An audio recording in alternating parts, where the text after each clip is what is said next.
Hi, my name is Rashad Ali. I'm a resident senior fellow at the Institute for Strategic Dialogue. Today I want to talk to you briefly about the recent attack in the Maldives, where three individuals who are affiliated with a group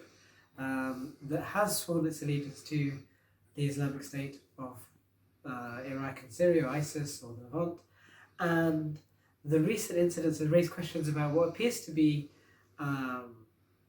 the idyllic set of islands of the Maldives, and how is it that in such a scenario we have such radicalization, recruitment, and what are the factors that have led to it, because it is surprising to many people. Now, for those that have followed the region over the last 10 years or so, will be familiar with the growing radicalization that has taken place and the polarization in the society. So on the one hand, you've had a growth of what I would describe as unreconstructed Wahhabism, a type of originally revolutionary, puritanical religious fundamentalism, which was actually one that rejected every other persuasion of Islam and Muslims, let alone people outside of the faith. And you've seen this rise both culturally and socially within the society, which is antithetical actually to the normal or the normative version of religion, which is rooted in the Maldive culture and Maldive society, which has always been traditionally associated with Al-Azhar University and sees itself as one that's indigenous to the Maldives.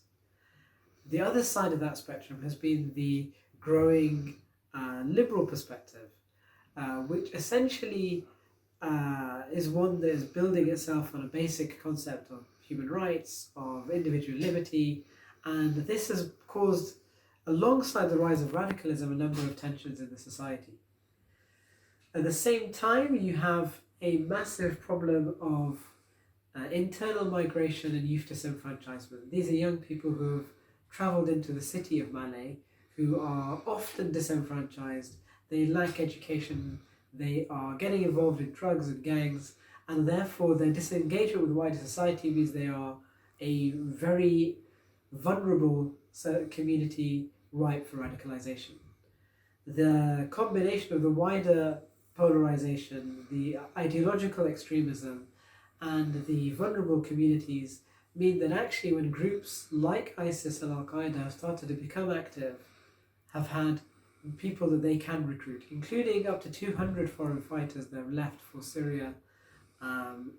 in the context of the war by the Syrian regime against these people, led to a vacuum which was taken advantage of by the Islamic State of Iraq to form ISIS. And so now we have this scenario where essentially these vulnerable individuals, radicalization taking place in wider society, a growing polarization, recruitment online and offline by ISIS and Al-Qaeda has led to what we have seen, the types of terrorist attacks, incidents where these individuals have gone off to join terrorist groups, and now possibly 30 individuals will be returning back from Syria. And this is the challenge that the current Maldives government is facing in how to rehabilitate those individuals that had joined these groups and how to deal with the wider problem of radicalization and extremist recruitment.